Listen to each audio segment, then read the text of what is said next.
Baik, Assalamualaikum warahmatullahi wabarakatuh. Perkenalkan, nama saya Kadek Ridheska Jengwarda dengan NIM S1S1 19030. Saya merupakan mahasiswa kelas genap angkatan 2019 Teknik Informatika Universitas Halu Oleo. Di sini saya akan menjawab tugas MIT yang telah diberikan. Soal yang pertama yaitu sebutkan 5 jenis jaringan secara umum. Yang pertama adalah LAN atau Local Area Network, yang merupakan jaringan yang bisa disebut jaringan milik pribadi di sebuah gedung atau kampus yang jaraknya hanya sampai beberapa kilometer saja. Seringnya LAN digunakan untuk menghubungkan komputer-komputer pribadi dengan workstation dalam kantor atau gedung di dalam sebuah perusahaan atau pabrik-pabrik yang digunakan untuk pemakaian bersama sumber daya yang saling bertukar informasi, misalnya seperti printer.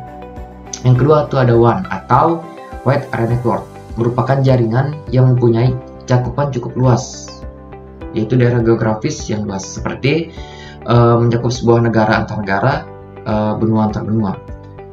WAN ini sendiri merupakan kumpulan dari mesin-mesin yang memiliki tujuan untuk menjalankan sebuah program atau aplikasi dari pemakainya. Kemudian yang ketiga itu ada MAN atau Metropolitan Area Network. MAN ini merupakan versi dari LAN, hanya saja berukuran lebih besar dan biasanya menggunakan teknologi yang sama dengan LAN. MAN dapat mencakup kantor-kantor perusahaan yang letaknya berdekatan atau terdapat di dalam satu area di dalam suatu kota.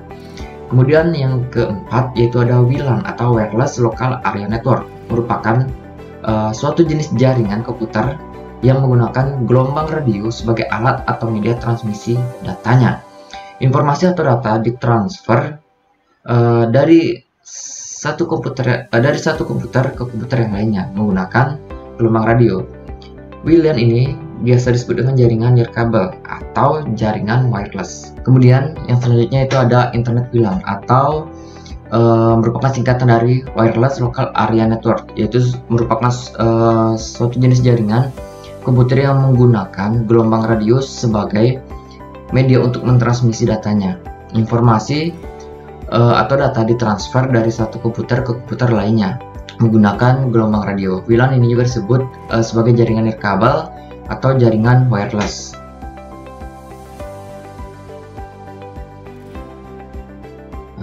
Oke, lanjut soal nomor 2, yaitu sebuah komputer memiliki IP address 192.168.2.0. Tentukan dan jelaskan. Yang pertama itu kelas apa IP tersebut, yang kedua network ID-nya, kemudian yang ketiga yaitu host ID-nya, dan yang keempat yaitu broadcast-nya. Oke. Sekarang kita akan bahas yang pertama, kita akan menjawab kelas apa IP tersebut. 192.168.2.0 merupakan kelas C, di mana kelompok angka pertama berada pada range 192 sampai 223 yang merupakan range dari kelas C. Jadi kelasnya itu kelas C. Kemudian soal yang kedua itu network ID-nya. Network ID-nya adalah 192.168.2. Ini menunjukkan letak network atau jaringan dari suatu IP address. Jadi jika komputer-komputer ingin saling berkomunikasi antara komputer yang satu dengan komputer yang lainnya, maka harus berada pada network ID yang sama. Network ID berkomunikasi tergantung dari kelas IP address yang digunakan.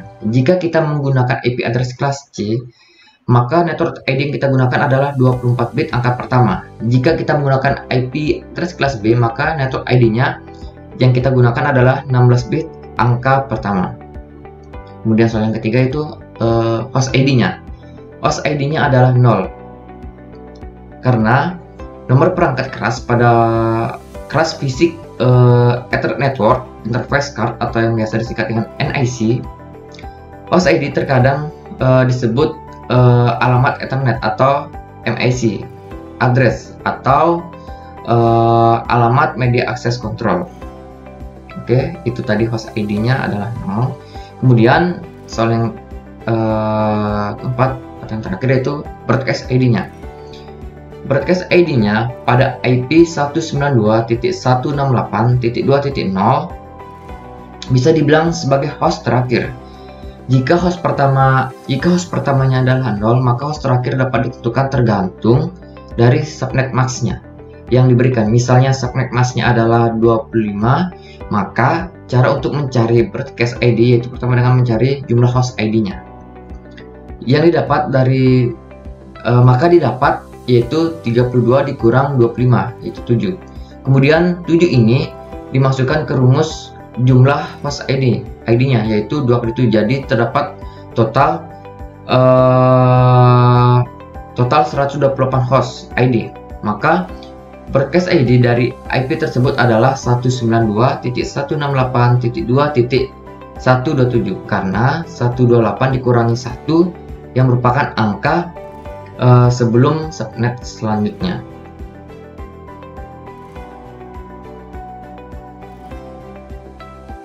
Kemudian kita lanjut ke soal yang ketiga, yaitu jelaskan karakteristik dari WAN atau Wide Area Network. Karakteristik jaringan ini sendiri adalah sistem jaringan yang dapat menjangkau area yang cukup luas atau yang sangat luas. Jaringan ini memiliki sistem yang dibuat guna untuk mengintegrasikan antara LAN dan MAN. LAN itu sendiri adalah Local Area Network dan MAN atau Metropolitan Area Network. Meski begitu, biaya yang harus diinvestasikan pada pembuatan jaringan ini sangatlah besar.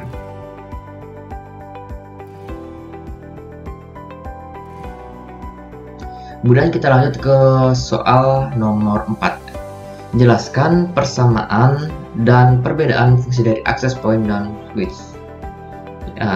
Pertama kita bahas persamaannya dulu, yaitu persamaan antara access point dan switch adalah sama-sama memberikan sebuah koneksi jaringan pada dua buah perangkat sehingga perangkat-perangkat tersebut dapat saling terhubung satu sama lain dan saling bertukar informasi.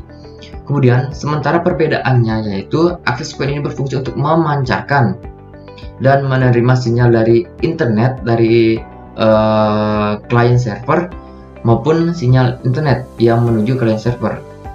Dan switch hanya dapat menerima paket data dari suatu port, lalu akan melihat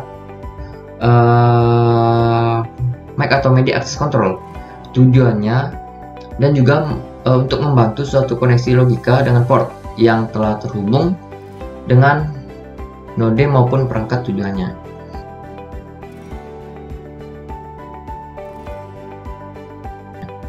Kemudian untuk soal yang kelima, yaitu jelaskan mengapa istilah Metropolitan Area Network atau yang disingkat dengan MAN sudah tidak digunakan lagi. Jawabannya yaitu karena sulitnya merancang dan memelihara jaringan tersebut atau jaringan MAN atau Metropolitan Area Network, karena pada toleransi kesalahan dari MAN lebih besar daripada LAN atau Local Area Network, dan juga ada lebih banyak kemacetan pada jaringannya. Kemudian kecepatan transfer data dan penundaan yang disebut dengan propagasi dari MAN adalah moderat, sehingga jaringan MAN atau Metropolitan Area Network ini jarang digunakan, bahkan tidak lagi digunakan.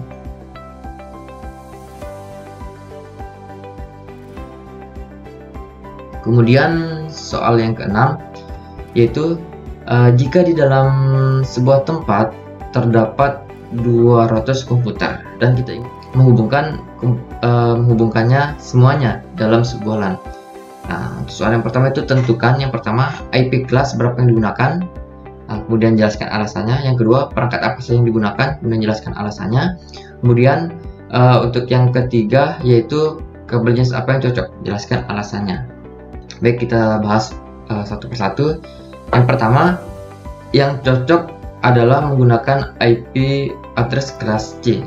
Karena terdapat 200 komputer, maka kita tinggal mencari kelas yang dapat menampung 200 komputer tersebut sebagai hostnya pada networknya, dan yang paling optimal adalah kelas C yang memiliki 254 host atau kemampuan 254 host. Jika kelas yang dipilih memiliki lebih banyak host, maka resource yang dipakai akan terbuang sia-sia. Jadi kita menggunakan kelas C. Kemudian untuk yang kedua yaitu perangkat apa saja yang digunakan. Nah, perangkat yang digunakan yang pertama itu router. Router merupakan alat yang digunakan untuk menghubungkan jaringan internet dengan jaringan LAN atau local area network. Yang kedua kemudian switch. Switch ini digunakan untuk menghubungkan tiap komputer pada LAN. Kemudian yang ketiga itu ada Ethernet card, yaitu berfungsi untuk mencolokkan kabel Ethernet sehingga komputer itu bisa terhubung ke dalam sebuah jaringan. Kemudian yang keempat itu Ethernet cable. Kabel merupakan kabel yang nantinya akan digunakan untuk menghubungkan komputer yang satu ke komputer yang lainnya. Nah, kita ini dapat menggunakan ujung dari RJ45 yaitu RJ45 straight untuk komputer ke router dan RJ45 cross untuk ke komputer, dimana yang straight ini untuk perangkat yang berbeda, dimana yang cross untuk perangkat yang sama. Kemudian yang selanjutnya itu ada modem. Modem ini merupakan alat yang digunakan ketika komputer ingin terhubung ke jaringan internet. Jika komputer hanya ingin terhubung ke komputer lain dalam jaringan LAN tersebut, maka tidak perlu menggunakan modem. Kemudian yang selanjutnya itu beberapa alat lain seperti yang pertama itu tang crimping, selanjutnya LAN tester. Isinya tang crimping ini digunakan untuk menyambung kabel UTP dengan konektor RJ45. Kemudian LAN tester ini untuk mengecek apakah kabel yang terhubung pada konektornya telah terhubung atau terkoneksi dengan baik. Kemudian soal yang selanjutnya itu kabel jenis apa yang cocok. Untuk pemilihan kabel, jika lokasi pada suatu setup LAN tersebut berada pada indoor, maka disarankan menggunakan kabel UTP atau unshielded twisted pair. Dan jika outdoor disarankan memakai kabel STP yaitu shielded twisted pair, karena pada kabel STP materialnya logam dan isolatornya lebih keras. Pada kabel STP ini telah dibungkus, pada materialnya ada pembungkusnya, yaitu terdapat pembungkus plastik bening tipis, kemudian terdapat pembungkus aluminium foil dan sebuah jaringan komputer 5 kawat yang berfungsi untuk ground. Pada pembungkus paling luar hampir mirip dengan pembungkus kabel UTP, hanya saja lebih tebal sedikit, sehingga kabel STP atau shielded twisted pair lebih tahan pada kondisi outdoor. Jika memilih kabel UTP, lebih baik menggunakan kabel UTP jenis Cat5 atau Cat25 karena kecepatan transmisinya sudah cukup memadai. Namun tergantung lagi pada kebutuhan dari setiap setup LAN tadi. Itulah yang dapat saya bahas mengenai tugas MIT dari jaringan komputer. Lebih dan kurangnya mohon dimaafkan. Saya Kadek Rizky Januarda. Akhir kata saya ucapkan Assalamualaikum warahmatullahi wabarakatuh. Sekian dan terima kasih.